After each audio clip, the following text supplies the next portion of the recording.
17절부터 19절 말씀 보겠습니다. 에베소서 1장 17절부터 19절입니다.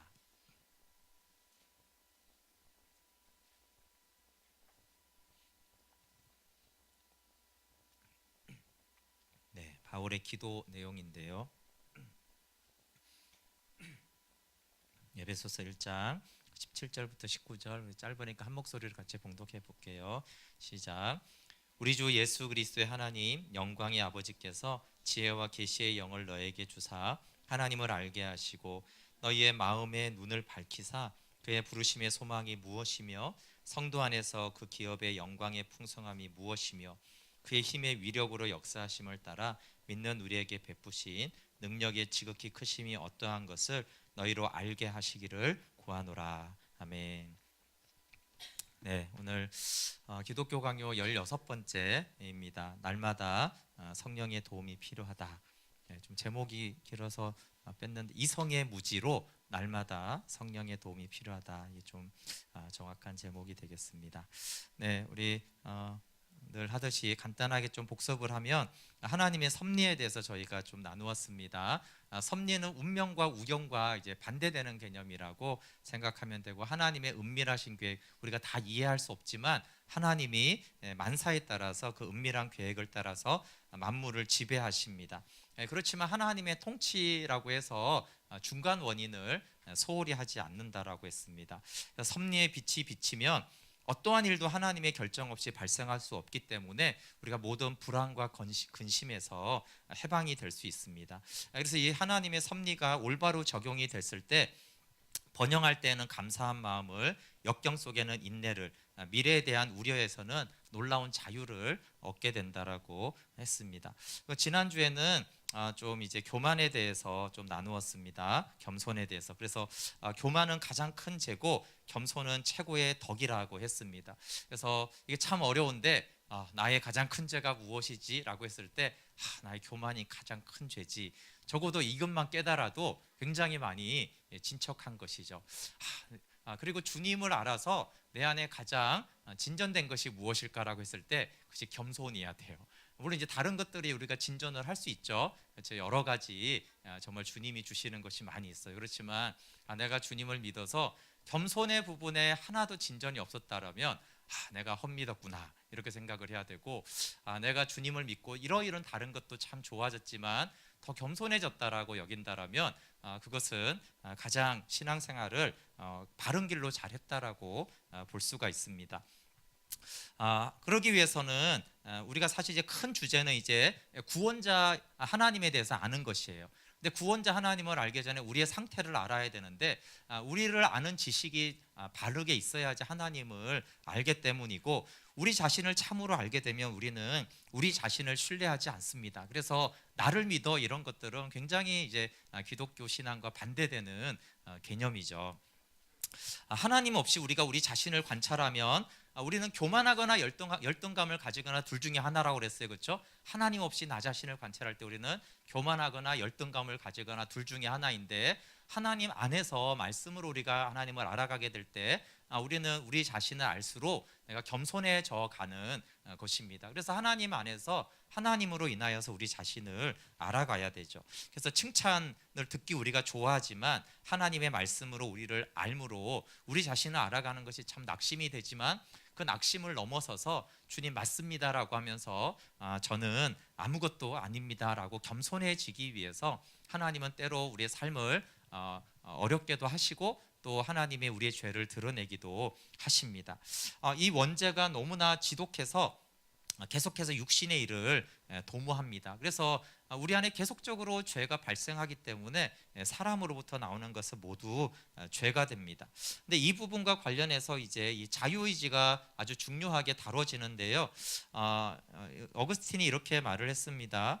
율법이 명령하고 사람이 자기 힘으로 하듯이 행동할 때에는 하나님의 의가 실현되지 않지만, 성령께서 돕고 사람의 의지가 복종할 때에는 하나님의 의는 실현된다. 네, 성령님을 빼고 하나님의 말씀을 내가 잘 지켜야지 그러면 전혀 하나님의 뜻은 이루어지지 않는다는 거예요. 조금도 의가 실현되지 않는다는 거예요. 네, 그래서 그래 하나님의 말씀을 내가 지켜야지, 이것은 굉장히 무익하다라는 것이에요. 그러니까 우리가 좋은 뜻으로 하나님이 이렇게 말씀했으니까 내가 말씀을 지켜야지, 이렇게 하는 것들이 사실은 굉장히 잘못된 신앙으로 가고 있다라는 것에 대해서 꼭 염두를 둬야 되죠. 성령께서 먼저 도와주셔야 돼요. 성령께서 도울 때, 우리의 의지가 복종할 때, 그때 하나님의 의와 하나님의 뜻이 생명으로 사는 것이 이루어집니다. 하나님의 은혜는 자신의 빈곤을 절망하여서 하나님만 전적으로 의지할 때 부여가 됩니다. 하나님을 전적으로 의지하는 것과 우리의 빈곤을 아는 것이 상관관계가 있다는 것이에요. 우리가 괜찮으면, 괜찮은 상태에서 하나님을 의지할 때는 온전히 의지하지 않아요. 그렇죠? 근데 내가 정말 아무것도 할 수 없다라는 걸 알았을 때 전적인 하나님을 의지하고, 그때 하나님의 은혜가 부어지는 것입니다.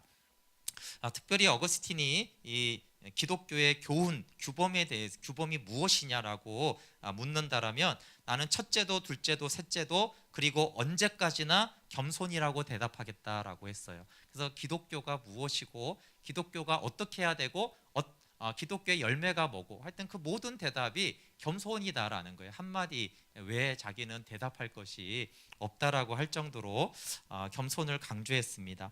그 다른 표현으로 자기만으로는 아무것도 아니고 자기에게서는 도움을 얻을 수 없다고 깨달을 때, 그의 안에 있는 모든 불경건의 무기는 파기되고 전쟁은 끝이 난다. 아니, 내 안에 있는 이 부정성과 이 자아와 이 욕심과 도대체 이 나쁜 거는 어떻게 없어지냐라고 했을 때, 어거스틴은 내가 아무것도 아니고 나로서는 아무 도움이 없다라는 것을 깨달을 때, 그때서야 우리 안에 있는 모든 이 불순한 것들과 부정성들과 자아보호와 이런 교만들이 다 사라지고 진정한 평안과 안식이 온다라고 말씀했어요. 그래서 교만은 가장 큰 죄고 겸손은 최고의 덕이 되어집니다. 오늘 말씀도 사실 이 겸손에 대한 말씀과 연관이 되어 있습니다. 특별히 이제 겸손의 부분에서 사람의 이성, 좀 오성이라고 하는 이 부분이 어떤 역할을 하고 어떤 한계가 있는가에 대한 말씀을 나누려고 합니다. 인간은 전적인 부패에도 이제 오성이 남아 있어요. 오성은 좀 이성하고 비슷한 개념인데, 오성은 이성과 조금 구별되는데, 그것은 사물을 논리적으로 이해하고 판단하는 아주 고차원적인 인식 능력이에요. 그러니까 이성 중에서 아주 좋은 이성, 이렇게 좀 생각해도 되겠어요. 탁월한 이성, 이성이 다 좋거나 탁월한 건 아니잖아요. 그러니까 이성보다 조금 더 높은 차원의 이성을 아주 잘 사용했을 때 그런 사고력을 이제 오성이라고 말할 수 있어요. 이렇게 자연적인 천품, 하늘로부터 받은 성품이 부패해서 죄로 인하여서 이 지성의 건전성과 마음의 성실성이 제거되었습니다. 이 오성이 다소 우리에게 남아있기는 하지만 너무 무력해져서 우리가 진리를 추구할 능력이 우리의 이성으로는 없는 것이죠. 그래서 만물 위에 있는 일들을 탐구하려는 관심은 없으나 다소 경험을 하는 총명은 있습니다. 지성이 현세의 영역을 넘을 때, 이 부분이 중요해요. 지성이 현세의 영역을 넘을 때 이 자체의 무력을 아주 현저히 느끼게 됩니다.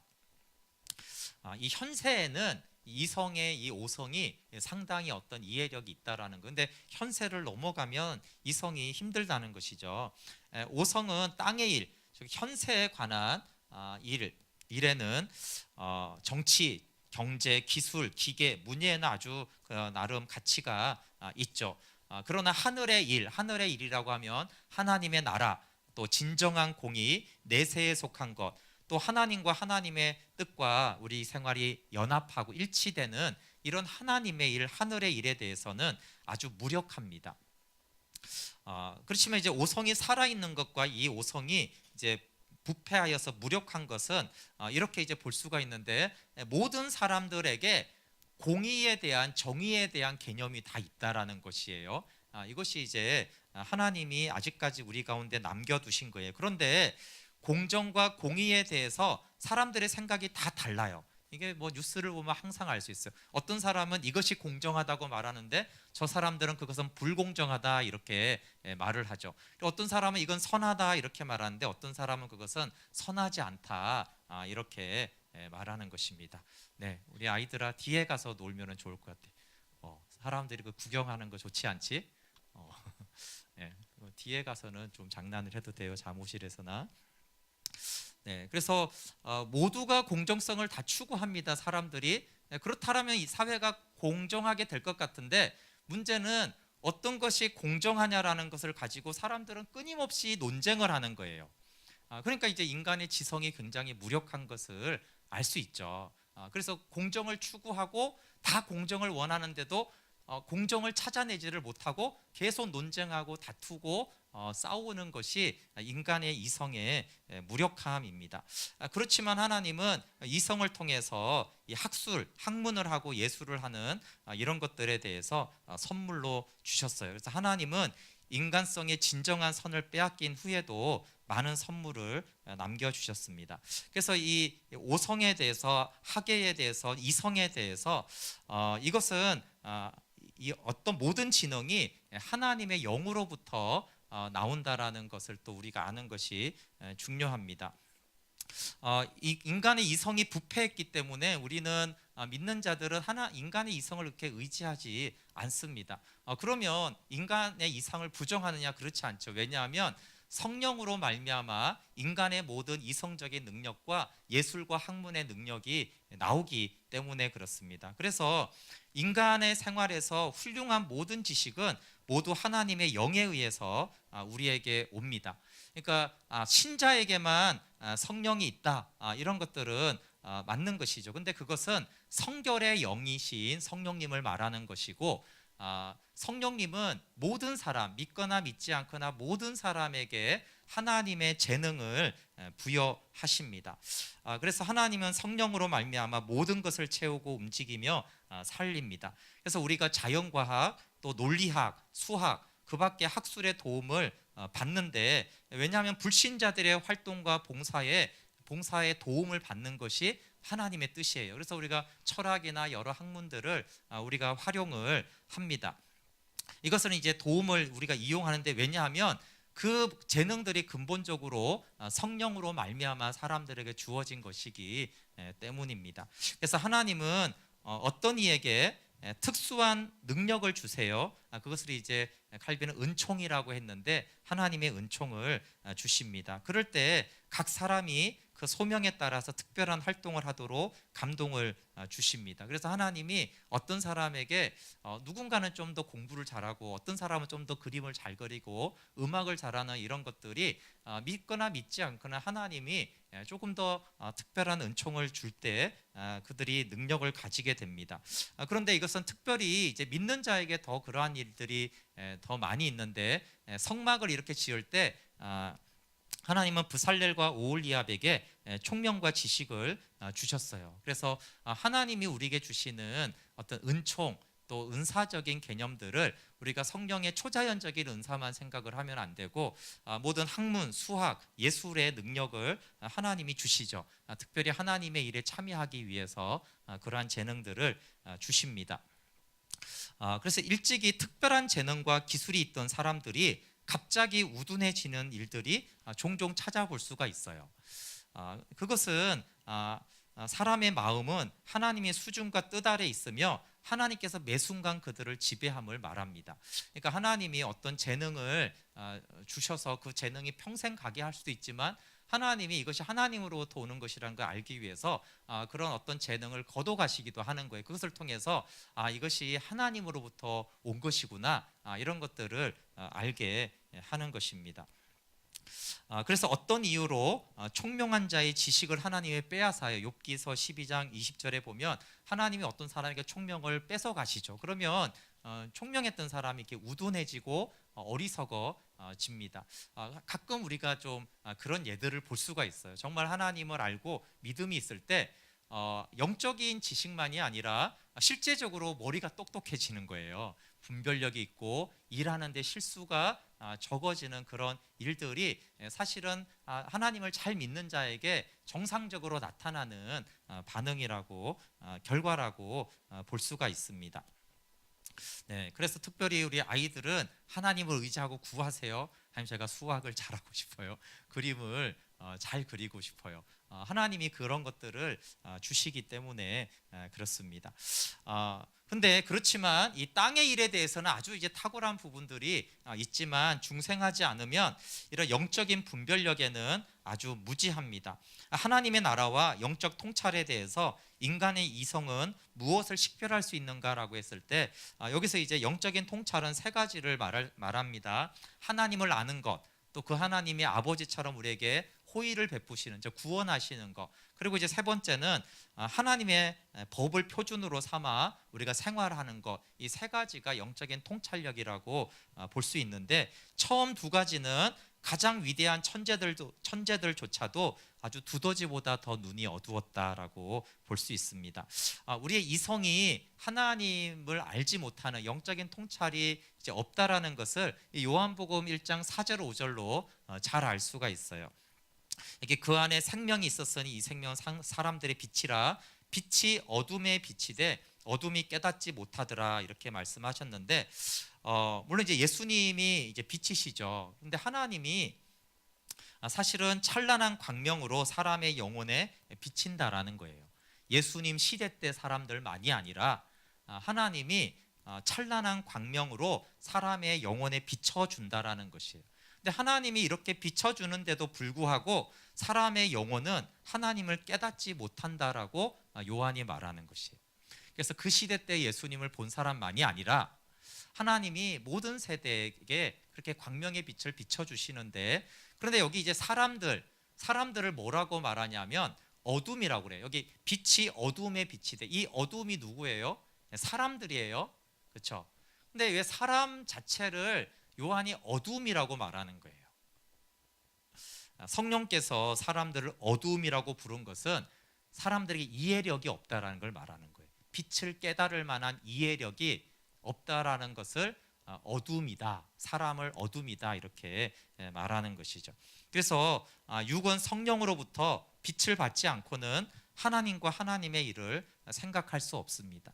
그 예로 베드로가 예수님이 누군지 신앙 고백을 했을 때 예수님이 그것은 하나님 아버지께서 알게 하신 것이다라고 말씀하셨죠. 그래서 하나님을 아는 지식, 그분이 누구인지를 아는 지식은 성령의 도움으로만 우리가 알 수 있습니다. 그래서 사람이 하나님을 아는 것은 하나님이 알려주시기 때문이에요.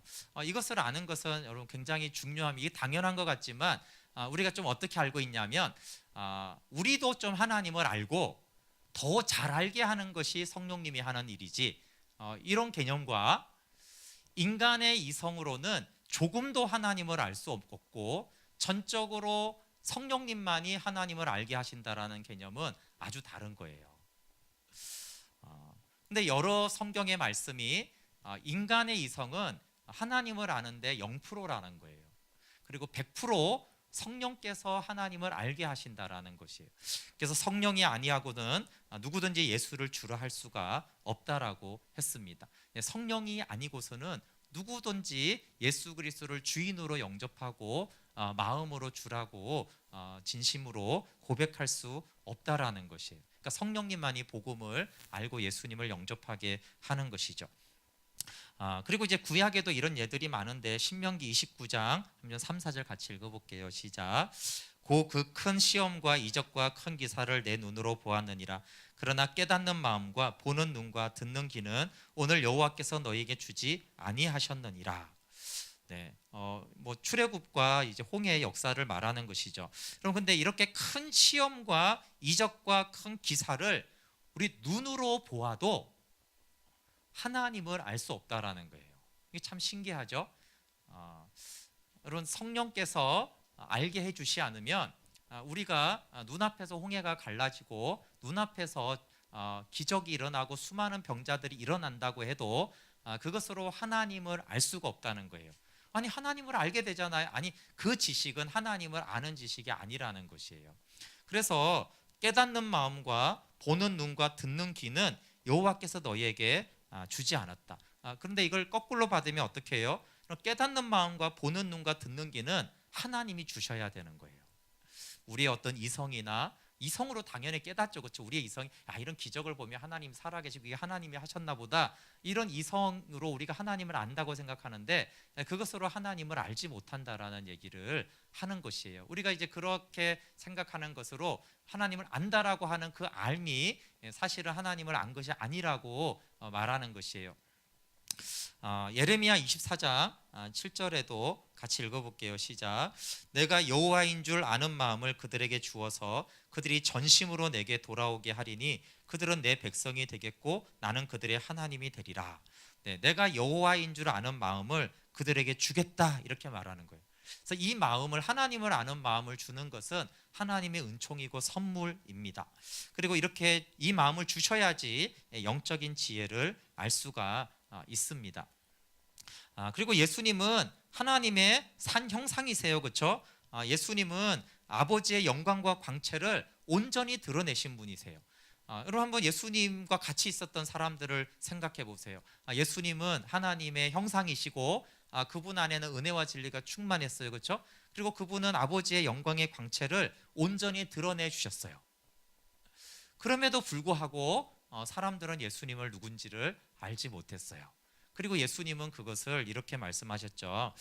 나를 보내신 아버지께서 이끌지 아니하면 아무도 내게 올 수 없으니 오는 그를 내가 마지막 날에 다시 살리리라. 네. 하나님의 본체이시고 형상이시고 영광이신 그분이 있어도 아버지께서 눈을 열어주지 않으면 결코 예수님이 누구신지, 하나님이 어떤 분이신지 알지 못한다라는 것입니다. 그래서 성령이 가르치고 우리의 마음을 인도하지 않으면 그리스도를 전파해도 아무 소득이 없습니다. 여러분 여기서 이제 하나님을 안다라는 것이 무엇인지 우리가 조금 더 정확하게 알 수가 있죠. 그래서 아까 말한 대로 내가 기적이 일어나는 걸 분명히 보고 나는 하나님을 알게 되었다라고 했을 때 그것은 이성으로 아는 지식이잖아요. 그렇죠?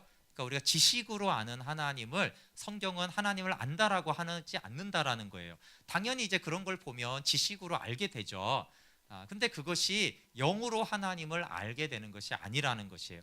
그러니까 그런 큰 이적과 기적을 이스라엘 백성들이 다 보았는데 그들이 지식으로, 경험으로 하나님을 알았지만 정작 물이 없으면, 먹을 것이 없으면 원망하고 불평하잖아요. 그렇죠? 그러니까 영으로 아는 하나님에 대한 지식은 없었다라는 것을 말하고, 또 가나안을 정탐할 때도 마찬가지예요. 그렇죠? 그런 큰 능력의 하나님을 만나고도 가나안을 정탐하니까 막 두렵고 의심이 되고 불평을 했어요. 그러니까 하나님을 참되게 아는 영적인 지식은 없는 것이죠.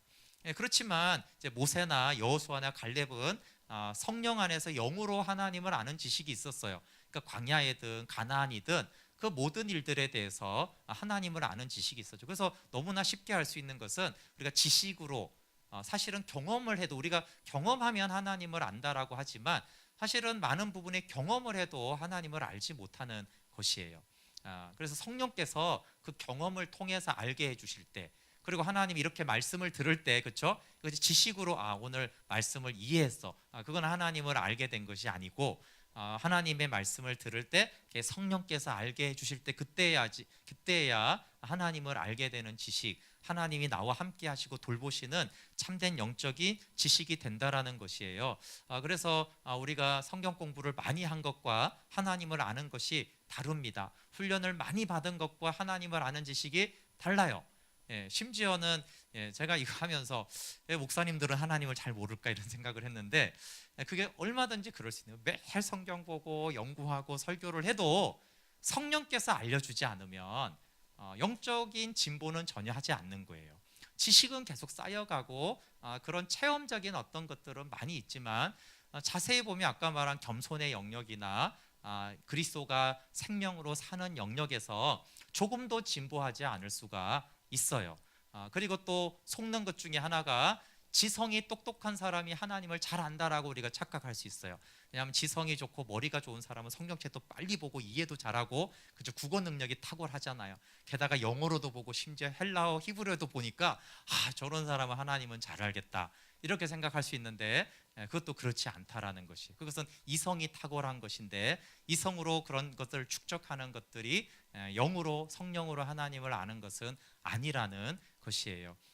우리가 다른 사람을 그렇게 볼 때도 속을 수 있고 또 이제 나 자신을 볼 때에도 그것이 속을 수가 있습니다. 그러면 성경을 읽지 말고 그렇게 하라는 게 아니죠. 우리가 성경을 통독하든 묵상을 하든 설교를 하든 어떻게 해야 돼요? 성령께서 알게 해주셔야 된다라는 것을 늘 마음에 있고 가난한 마음으로, 하나님, 내가 히브리어 헬라어로 볼지라도 제가 하나님을 아는 지식에는 무지한 자입니다라는 것을 알고, 내가 성경을 펴고 읽지만 국어 실력으로 성령이 알게 하시지 않으면 나는 아무것도 모르는 자입니다 라는 그 가난하고 겸손한 마음이 아니고서는 하나님을 알 방법은 없다라는 것이에요. 네, 그래서 이렇게 설교를 들을 때도 내용을 이해했다라는 개념으로 만족하면 안 되고, 하나님, 제 가난한 마음에 하나님을 알게 해주십시오라고 성령께서 알게 하실 때야 비로소 이 말씀이 하나님을 아는 지식이 되는 것입니다. 그래서 성령의 빛이 없으면 모든 것은 암흑이에요. 성령의 빛이 없으면 모든 것이 암흑이다. 그러니까 인간적으로 이해했으면 30%는 됐고 나머지 70% 성령이 안다, 이게 아니라 그냥 이성으로 깨닫고 그냥 이성으로 이해가 되는 것은 0% 아는 것이고 암흑이라는 거예요. 암흑이 뭐예요? 여기 이제 불을 싹 끄고 빛이 하나도 없으면 아무것도 안 보이잖아요. 제가 있는데 안 보이는 거예요. 없는 게 아니라 있는데 안 보인다라는 거예요. 그러니까 성령이 없으면 진리가 있는데 안 보인다는 것이고, 성령이 없으면 그 앞에 예수님이 있었는데 사람들에게는 하나님이 안 보이는 거예요. 왜냐하면 캄캄하니까 그렇다는 거예요. 그래서 오직 성령 하나님만이 빛이 되셔서, 그렇지만 빛이 딱 비치면 어떻게 돼요? 뭐 새로 찾을 게 없잖아요. 그렇죠? 빛이 비치면 그냥 있는 거죠. 빛이 있으면 그냥 보이는 거예요. 뭐 빛이 있으면 보려고 노력할 필요도 없어요. 왜냐하면 그냥 보여지니까 그런 것이에요. 그래서 성령의 비추임을 받아서 마음이 새로워진 사람들 앞에만 하나님의 나라로 가는 길이 열립니다. 네. 묵상을 하면서 막 질문들을 하잖아요. 뭐 나름 제가 대답은 하지만 어쨌든 어려워요. 왜냐하면 성령께서 비추는지 안 비추는지를 어떻게 알겠어요, 그렇죠? 그러니까 성령께서 비춰서 그 마음이 새로워지면 그냥 하나님 나라로 가는 길이 보여지는 거예요. 그냥 가지는 것이죠. 근데 우리가 나름 열심히 기도하고 말씀을 보고 해도 성령께서 비춰서 내 마음을 새롭게 하지 않으면 그냥 캄캄한 것이죠. 성령께서 아주 놀랍고 특별한 능력으로 우리의 귀를 듣게 만들며 우리 마음을 이해하게 만들어 주십니다. 그리고 고린도전서 2장 14절 15절 같이 14절 읽어볼게요. 시작. 육에 속한 사람은 하나님의 성령의 일들을 받지 아니하나니 이는 그것들이 그에게 어리석게 보임이요 또 그는 그것들을 알 수도 없나니 그러한 일은 영적으로 분별되기 때문이라. 네, 여기 육에 속한 사람은 이 자연의 광명을 의지하는 사람이죠. 그냥 이 보이는 형광등 아니면 이성을 생각하는 사람들이 육에 속한 사람들이에요.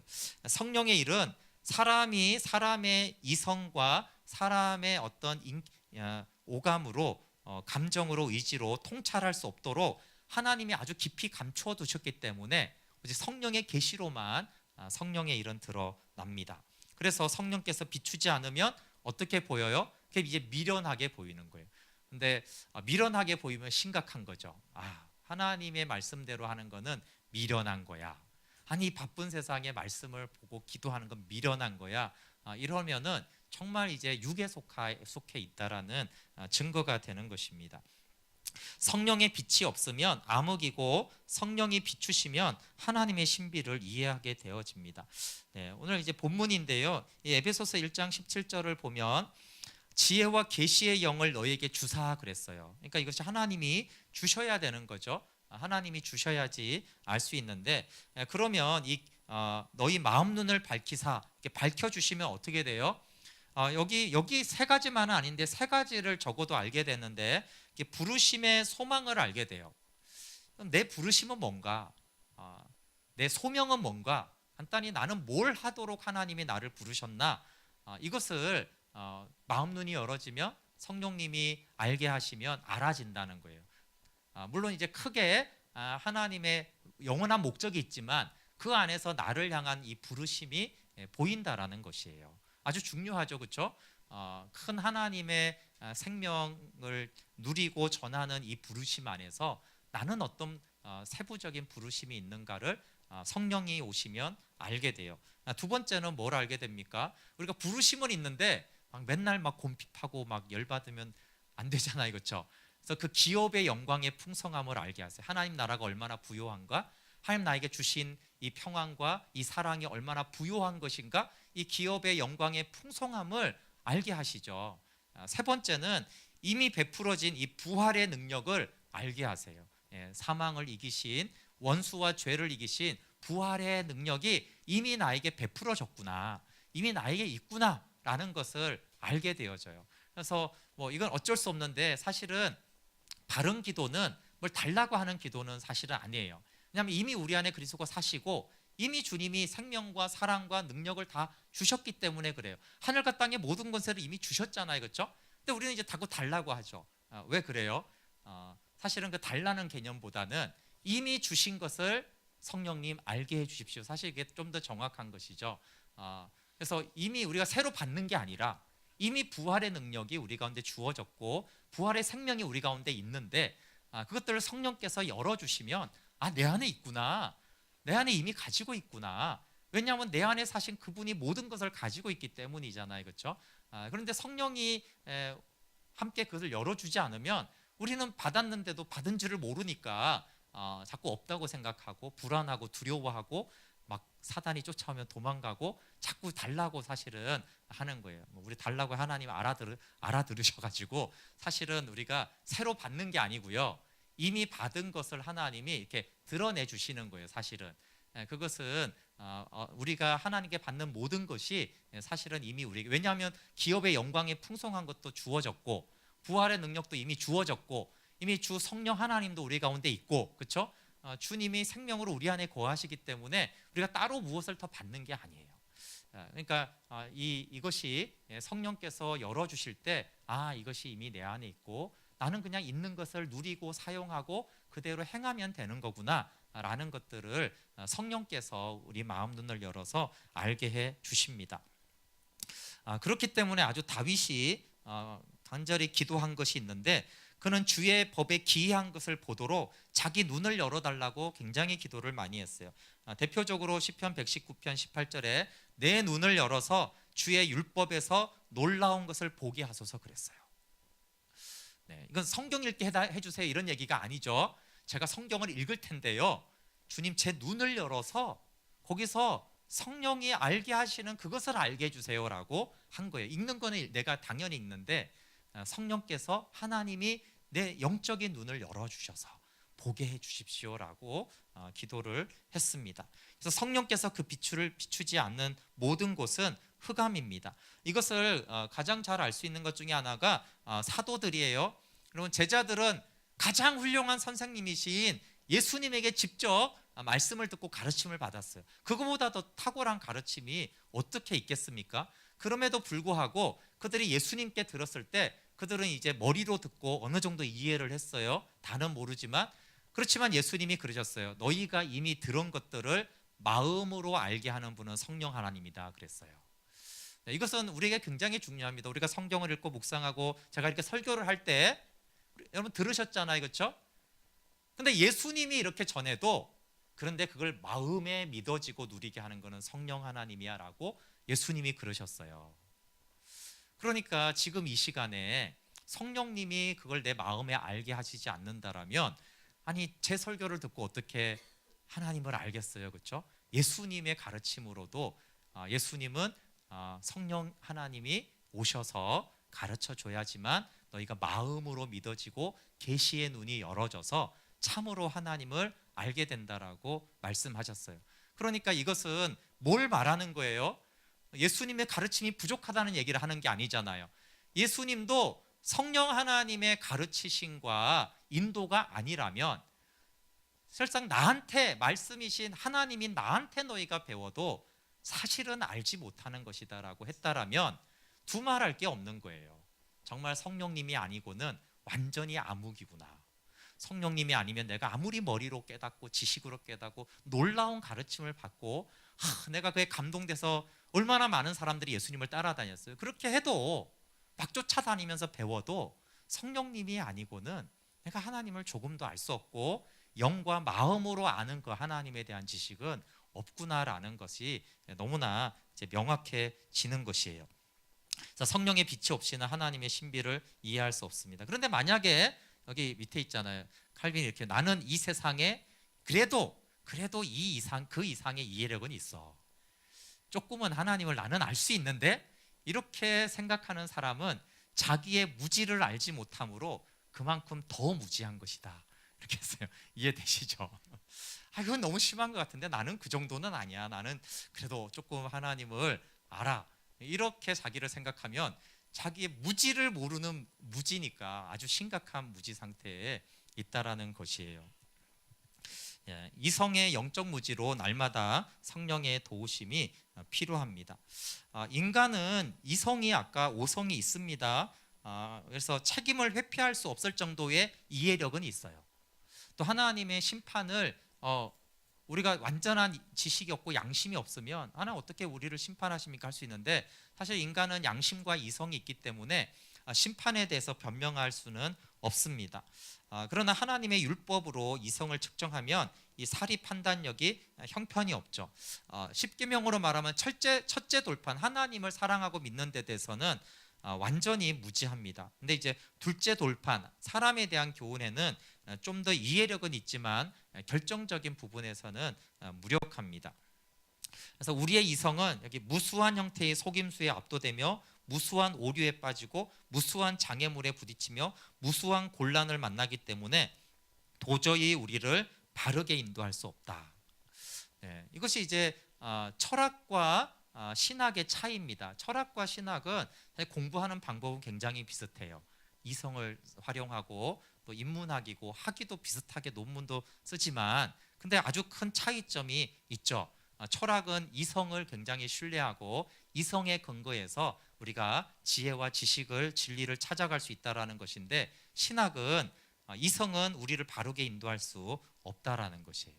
그래서 우리가 선한 의도가 있어도 죄를 짓는 일이 참 많이 있는데 그것을 통해서 우리는 이성이 얼마나 불완전한지를 알 수가 있습니다. 그래서 우리가 이성에 근거한 삶과 신앙생활을 하는 것은 사실은 바른 신앙생활로 가지를 못하는 것이에요. 그래서 이성을 무시하고 감정을 의지하는 것은 더 어리석은 일입니다. 그렇지만 이성적인 신앙생활을 해야 돼라는 것이 바른 신앙생활이라고 하는 것은 아니에요. 성령께서 그 이성의 조명을 해 주셔야 되는 것입니다. 왜냐하면 성경은 하나님은 인간의 이성을 정말 헛되다라고 많이 말씀하셨기 때문에 그래요. 예를 들면 창세기 6장 5절에 여호와께서 사람의 죄악이 세상에 가득함과 그의 마음으로 생각하는 모든 계획이 항상 악하다라고 했어요. 이 항상 악한 것으로 어떻게 우리가 바른 신앙생활을 하겠습니까? 또 시편 94편 11절에 여호와께서 사람의 생각이 허무함을 아신다. 사람의 생각이 허무하다라는 것, 헛되다라고 하는 것입니다. 그리고 고린도전서 3장 18절에 보면 누구든지 이 세상에서 지혜 있는 줄로 생각하거든 어리석은 자가 되라. 나는 참 똑똑한 것 같아. 나는 좀 똑똑해서 이렇게 이 세상도 잘 알고 신앙생활도 잘 하는 것 같아. 그러면은 차라리 어리석은 자가 되라는 거. 어리석은 자가 될 때 지혜로운 자가 되는 것이죠. 왜냐하면 이 세상 지혜는 하나님께 어리석은 것입니다. 그래서 또 주께서 지혜 있는 자들의 생각을 헛것으로 아신다 그랬어요. 그래서 사람이 이 땅에서 나름 지혜 있고 똑똑하다고 하는 것을 하나님은 헛되고 헛것이라고 하는 것입니다. 그래서 그릇된 길에 들지 않기 위해서는 이성을 의지하면 안 되고 날마다 성령의 도움이 필요한 것이며 그래서 오늘 설교 제목이 이성의 영적 무지 때문에 날마다 성령의 도우심을 받아야 된다는 것이에요. 그러니까 이성이 좀 괜찮으면 성령의 도움 없이도 그렇죠. 나름은 조금은 이렇게 하나님 뜻대로 좀 살아갈 수 있는데 이 이성이 감성은 더 말할 것도 없고요. 이 이성이 너무나 무력하고 무지하기 때문에 날마다 성령의 도움이 필요한 것입니다. 다윗은 이것을 참으로 잘 알았어요. 그래서 주의 계명을 배울 만한 깨달음을 얻기 위해서 시편 119편이 이제 말씀에 대한 것들인데 10번이나 넘게 이 말씀을 보는 눈을 열어달라고 기도해요. 한 곳에만 보면은 나로 하여금 깨닫게 하여 주소서 내가 주의 법을 준행하며 전심으로 지키리이다. 다윗은 자기의 이성을 의지해서 성경을 보고 연구하고 그렇게 하나님을 알아서 내가 주님 뜻대로 살겠습니다라고 하지 않았던 거예요.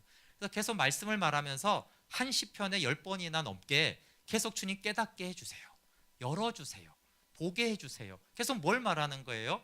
하나님께서 자기를 말씀을 통해 깨닫게 해주시고 열어줘야 된다라고 그렇게 반복해서 기도를 하고 있으면서, 근데 이게 이제 말씀이니까 말씀을 보거나 대할 때 계속 다윗은 기도한 거예요. 하나님 보게 해주세요, 열게 해주세요, 뜨게 해주세요. 이렇게 이제 하면서 말씀을 보면서도 그렇게 기도하면서 말씀을 보았다라는 것을 알 수가 있어요. 바울도 이렇게 골로새 교인에 말했죠. 모든 신령한 지혜와 총명에 하나님의 뜻을 아는 것으로 채우게 하시고, 하나님이 지혜와 총명을 주셔야지 하나님을 아는데 이것은 사람의 능력에 속한 것이 아니에요. 사람은 이런 능력이 전혀 없습니다. 어거스틴도 이성에는 하나님께 속한 일을 이해할 능력이 없음을 이렇게 말을 했습니다. 네, 우리의 눈을 위해 햇빛이 필요한 것과 같이 우리의 마음에 성령의 조명의 은총이 필요하다. 그런데 빛을 보기 위해서 눈을 뜨는 것은 우리 자신이지만 마음의 눈은 주께서 열어주시 않으면 닫힌 그대로 있다. 하나님의 주권과 하나님의 전적인 은혜가 더욱더 필요하다라는 것을 말하고 있습니다. 그래서 성경을 통해서 우리가 알 수 있는 교훈이 있는데, 그것은 우리의 마음은 어느 하루만 조명을 받고 그 후에는 자기 힘으로 볼 수 있는 것이 아닙니다. 그리고 이게 굉장히 중요합니다. 이 이성에 대해서 칼빈이 이제 종합적으로 총평을 하는 것이에요. 이런 성경을 우리가 종합적으로 봤을 때 우리가 알 수 있는 교훈이 있는데, 우리 마음은 어느 하루만 조명을 받고 그 후에는 자기 힘으로 볼 수 있는 것이 아니에요. 그래서 다윗이 내가 전심으로 주를 찾았사오니 주의 계명에서 떠나지 말게 하소서. 이것은 성경책을 안 읽겠다 이런 말을 하는 것이 아니고요. 하나님이 알게 하지 않으면 오늘부터 자기는 하나님을 알 수 없다는 거예요. 이것이 이제 왜 중요하냐면, 여러분 보세요. 이 다윗이 사실 거듭나고 얼마나 경건한 사람입니까? 다윗이 하나님 마음이 합한 자고, 다윗의 신앙은 아주 그래도 대표적으로 본이 되는 하나님을 잘 아는 다윗이잖아요. 근데 이 다윗이 이렇게 말하는 거예요. 내가 이미 받은 이 지식에서 후퇴하지 않기 위해서 매 순간 계속적인 하나님의 인도가 필요하다는 거예요. 만약에 그렇게 하지 않으면 어떻게 되죠? 영적인 후퇴가 일어난다는 것이에요. 하나님이 날마다 오늘 성령께서 나를 조명해 주시고 말씀을 알게 하지 않으면 아주 영적으로 진보한 사람도 이제 후퇴하게 되는 것을 말하는 것이에요. 이것은 여러분 우리에게 또 한국 교회에 굉장히 심각한 문제입니다. 대부분 성도들이 잘 보세요. 대부분 성도들이 여러분 하나님과의 처음 사랑을 회복하세요 이러면은 너무나 많은 사람들이 마음으로 입으로 아멘 한단 말이에요. 이건 현실이죠. 근데 이게 너무나 불행한 일이라는 거예요. 왜 우리가 처음 사랑에 더 진보해야 되는데, 왜 우리가 주님을 처음 만났을 때 그 사랑을 회복하자라고 했을 때 그래 회복해야지 이렇게 말한다는 게 무엇을 뜻하는 것이죠? 날마다 영적인 성령의 조명으로 하나님을 더 알아갔어야 되는데, 그게 아니라 과거의 어느 시점에는 성령의 조명이 있어서 하나님을 알게 된 것이에요. 하나님의 사랑, 그분의 은혜, 그분의 생명을 알게 되었는데, 근데 날마다 성령의 조명이 없으니까 어떻게 돼요? 영적으로 후퇴해 있는 것이죠. 그래서 여러분 내 신앙을 돌아봤을 때 다윗도 이것을 매우 두려워했기 때문에 기도했다라는 거예요. 그러니까 누구에게나 일어날 수 있는 일인데 다윗은 그것을 일어나기를 원치 않아서 늘 기도하고 구하고 날마다 성령께서 말씀을 보는 눈을 열어주셔서 하나님 내가 이 말씀을 떠나지 않게 해달라고 했는데, 우리가 이제 그런 경우가 너무 많은 거예요. 과거에 알았던 하나님, 그게 맞는 거예요, 그렇죠? 성령께서 그때는 열어주셨기 때문에 그때 하나님을 알게 되었어요. 근데 그 하나님을 자꾸 지금 그 믿음이 있을 거라고 생각을 하는데, 만약에 그것이 1년 전에 그렇게 있었는데 1년 동안 성령의 빛이 없었다라면 내가 1년 동안 굉장히 많이 후퇴해 있다라는 것이에요. 그래서 신앙생활을 우리가 오래 하면 얼마나 예수님이 30년 됐어요, 50년 됐어요. 그러면 우리는 50년 동안 엄청 믿음이 좋겠구나, 이렇게 전혀 그렇지 않다라는 것이에요. 중요한 것은 얼마나 매일매일 성령께서 말씀을 통해서 하나님을 알려주셨냐라가 핵심인 것이지, 만약에 내가 30년 됐는데 25년 전부터 이미 성령의 빛은 닫히고 오직 이성으로 깨닫는 하나님, 그렇죠? 지식으로 축적하는 성경 지식, 그냥 은사적이고 뭐 기적이 일어나는 이런 것으로만 25년을 했다라면 사실은 그 영혼은 굉장히 어둡고 굉장히 영적으로 무지하고 영적으로 불쌍한 상태에 사실은 있는 것이에요. 근데 우리가 그것이 우리와 우리 주변을 봤을 때 너무 많잖아요. 네, 우리가 노년이 되시고 직분을 받고 이런 분들을 봤을 때 분명히 성령이 많은 분들이 열어주셔서 뜨겁게 하나님 사랑하고 그 은혜에 감격해서 정말 하나님 사랑하고 싶은 마음으로 불탔던 그 마음이 너무나 사라지고 없어지고 그런 것에 대해서 우리가 많이 볼 수가 있습니다. 그래서 내가 이렇게 하나님을 잘 알았지, 그런 것으로 사는 것이 신앙생활이 아니라는 것이에요. 그래서 여기 우리의 마음은 어느 하루만 조명을 받고 그 후에는 자기 힘으로 볼 수 있는 것이 아니에요. 이것은 굉장히 중요한 가르침이죠. 우리가 하나님을 충격적으로 특히 만나거나 깊이 만났을 때 사단의 가장 큰 속임이 뭐예요? 이제 너 하나님 만났잖아, 이제 너 하나님 알잖아, 이제 네 힘으로 하나님을 알아, 성경 많이 봐, 열심히 생각해, 이렇게 한다라는 거예요. 근데 이게 엄청난 속임이라는 거예요. 엄청난 속임. 그때는 성령으로 알고 그 후에는 내 힘으로 하나님을 알 수 있다라는 것이 굉장히 큰 위험이고, 내 힘으로 봉사하는 것도 위험하지만 내 힘으로 하나님을 안다라고 한, 그래서 사실은 영적인 엄청난 후퇴가 있는데 20년간 내 힘으로 성경 많이 읽고 신앙서적을 많이 읽어가지고 집회를 많이 참석해가지고 지식만 늘은 것을 하나님을 많이 안다라고 착각하는 일들이, 이게 굉장히 위험한 일이라는 것이에요. 그래서 칼빈이 이 이성에 대한 전체 총평을 그렇게 하는 거예요. 왜냐하면 그 시대나 지금이나 이게 얼마나 그렇게 많았으면. 그래서 칼빈이 하고 싶은 말은 뭐하냐 하면, 어느 하루만이 아니어야 된다. 다윗도 그랬다. 다윗도 그것을 두려워하고 주님 매일매일 하나님을 알게 해달라고 그렇게 알았는데 우리가 오죽하겠는가라고 말하면서, 우리는 이성은 영적으로 무지하기 때문에 날마다 성령의 조명과 도움이 필요하다라는 거예요. 네. 그러니까 날마다 저희가 이제 말씀 묵상을 합시다라고 하는데 아주 중요한 부분은 날마다 성령의 조명이 필요하다는 거예요. 이런 것도 아니라는 거예요.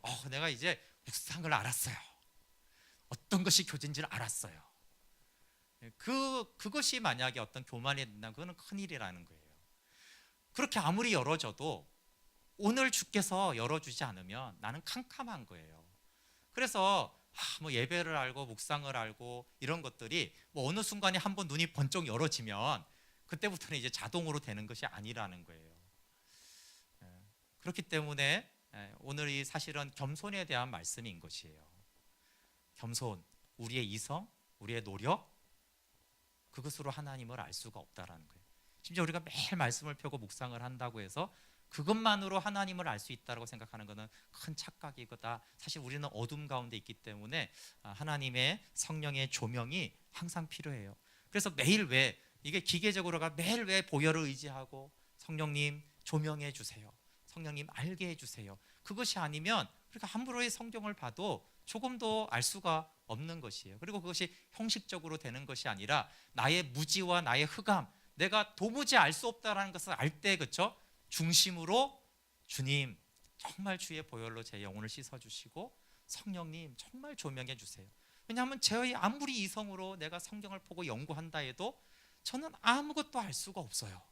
이것이 분명할 때, 이 빈곤과 비참이 분명할 때 정말 주의 보혈과 성령님밖에 의지할 게 없잖아요, 그렇죠? 그것은 묵상만이 아니라 예배도 다 똑같은 거예요. 내 힘으로 기도할 수 있다. 내 힘으로 알 수 있다.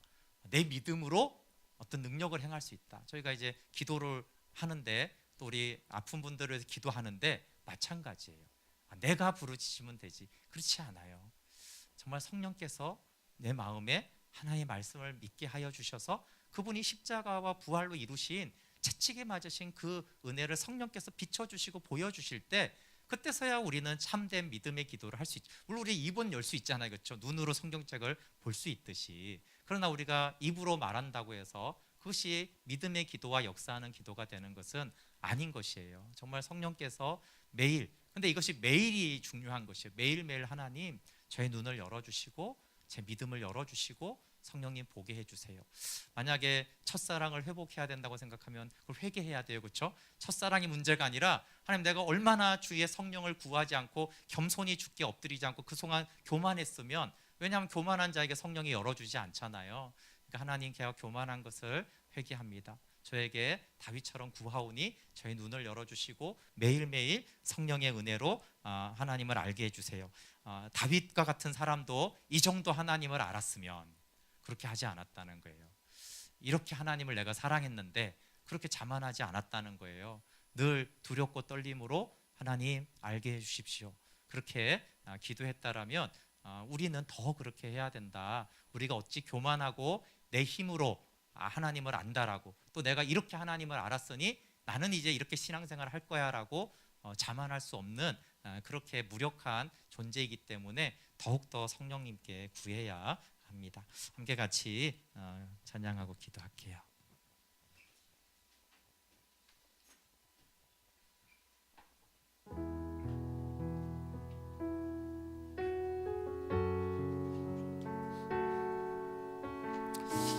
네, 칼빈은 아주 심플한 사실 두 가지 구조를 말하는 거예요. 인간이 얼마나 무능하고 비참한지를 알아라.